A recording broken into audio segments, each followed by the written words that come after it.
Hi guys, what is hammer drill? તો હવે આ જે ડ્રીલ છે ને એમાં આમ તો આમાં બે મોડ છે.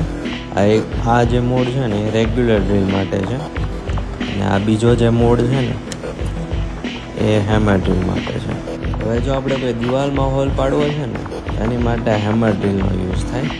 એટલે કેવું કે હેમર ડ્રીલમાં છે ને આ જે ડ્રીલ બીટ હોય ને એ આમ આગળ પાછળ થાય અને ફરતી બી જાય. એટલે કેવું કે જે કોન્ક્રીટ હોય ને એને ભાંગતું બી જાય અને આ અંદર બી જતું જાય. અને એની આ ડ્રીલ બીટ હોય ને એનો શેપ બી થોડોક અલગ હોય છે. હવે જો આપણે કોન્ક્રીટમાં રેગ્યુલર મોડ ઉપર જ ડ્રીલ કરવાની ટ્રાય કરતા હોય ને તો કદાચ તો હોલ પડે જ નહીં, અથવા તો પડે ને તો બહુ ટાઈમ લાગી જાય. હવે જો આપણે કોઈ સ્ટીલ કે મેટલમાં ડ્રીલ કરવું હોય ને તો આ રેગ્યુલર ડ્રીલનો યુઝ કરે. અને સેમ વે મેટલની ડ્રીલ બીટ બી અલગ જ આવે, અને મેટલમાં હેમર મોડથી હોલ બી ના જ થાય.